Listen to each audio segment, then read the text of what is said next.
What is good, everybody? It's your boy, That King Boo, and I'm back at it again with some more gaming news. Today is May 11th, 2026, and judging by the title, we all know that this news is about Sony, specifically the PS5.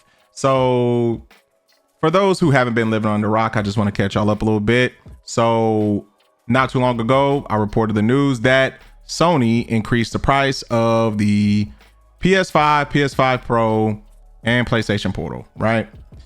And that wasn't good whatsoever because I think like the PS5 Pro is like $900, which is ridiculous, right?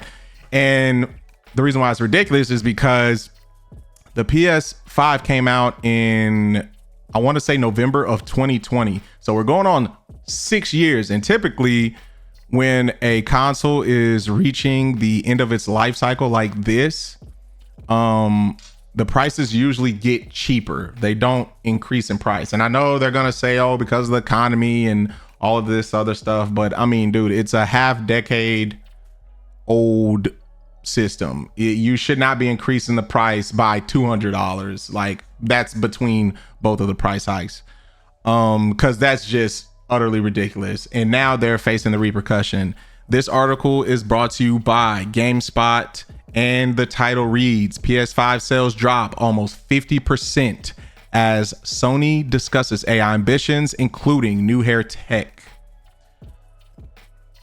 As part of Sony's last earning briefings, the company revealed that PlayStation 5 sales are down massively year over year, while management discussed what is believed will be a rosy future for the company thanks to AI-driven efficiencies. In terms of PS5 sales, Sony reported that it had sold 46% fewer PS5 units during its physical Q4 than it did during the same quarter last year.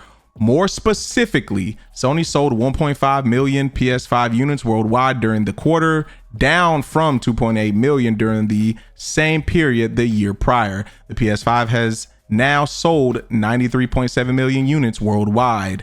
Downward trends are expected for the PS5 as the system is in its 6th year on the market.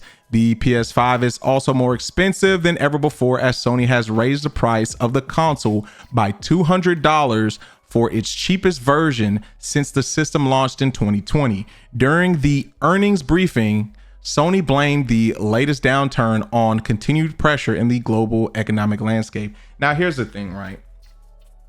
This console's been out for going on 6 years, right? And I know inflation, supply chain issues and all that stuff affected everything. But hey, man, this is a 6-year-old console. There was really no need to increase the price of this. There was really no need, right? Especially as of right now,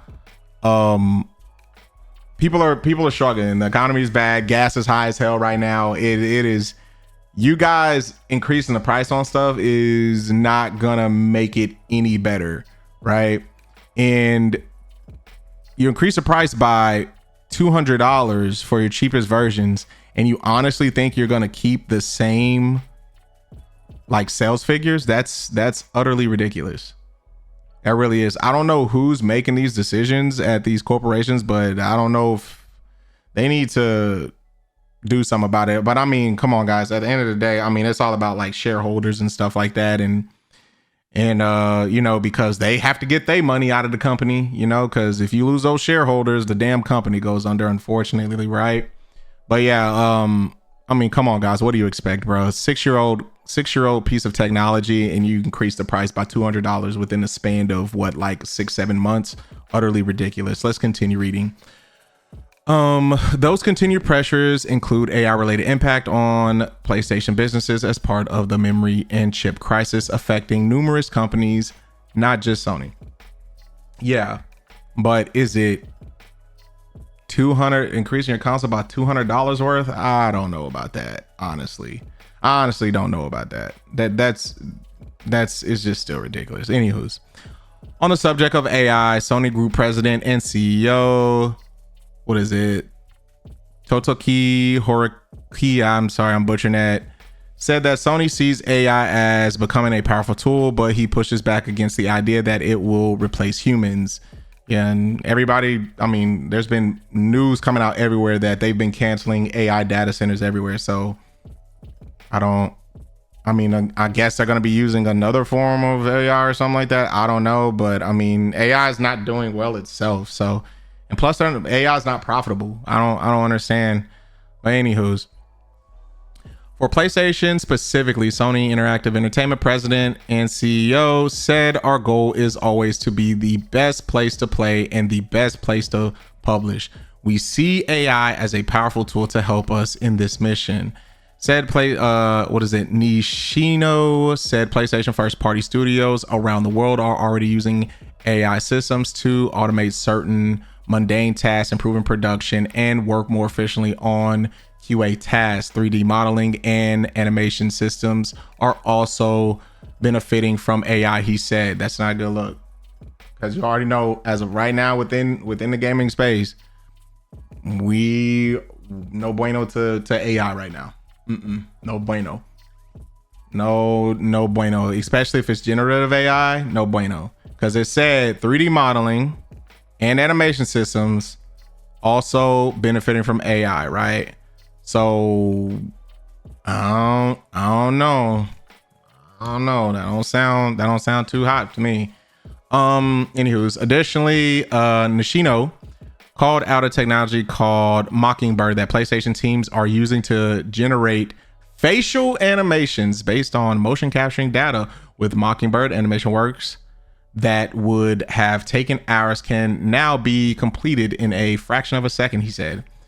PlayStation, Naughty Dog, and San Diego studio teams are using these tools already, while Nishino also called out an AI-powered hair animation tool that can take video footage on hair and convert it into 3D models, cutting back on what used to be a lengthy and laborious task. These practical applications allow our team to spend less time on manual, high-effort tasks and to instead reinvest their time into building richer worlds and gameplay for our players, Nishino said. He added, as AI capabilities evolve, the role of our creators will remain unchanged. Sure. And they're going to start having, when they perfect it, they're going to start having like freaking massive layoffs. The vision, the design, and the emotional impact of our games will always come from the talent of our studios and performers. AI is meant to augment their capabilities, not to replace them. Sure. Also, during Sony's earnings briefing, the company said its buyout of Bungie continues to be a sore spot in terms of financials, and that PS6 plans remain up in the air due to ongoing global component shortages. Okay, whatever, dude. Anywho's, right? Like I said, there's a lot of factors. Okay, so like I said, there was no need to increase this thing by $200. I mean, look at what Nintendo did. They increased it by 50. They increased the Switch 2 by $50 not too long ago, and they starting to get some freaking backlash. So, and they're getting their backlash way earlier than Sony is right now. So honestly, y'all increasing the prices on older hardware or hardware we don't deem as being of this particular value is just not a good look for your business and the consumer. As a consumer, we just don't like it. I don't understand, why do you guys consistently need to do this? I just will never understand, especially in hard times like this. But as I always say to people that watch my videos or whatever, gaming at the end of the day is not the most important thing. Having a roof over your head, having food in your belly, and taking care of yourself and your loved ones is the most important thing, and gaming will come in second, third place behind all of that type of stuff. Gaming should come last, because gaming is not a right, it's just a luxury, right? And unfortunately, the hobby that we love is really getting expensive, right? So yeah, hopefully, I'm not gonna lie, hopefully the sales continue to plummet, they continue to make less money, and hopefully, if it's enough, they'll just decrease the price on all the PlayStation related products. And yeah, guys, as I always say before I end this video, take care of yourself, take care of one another, and I will see you guys on the next one. Peace.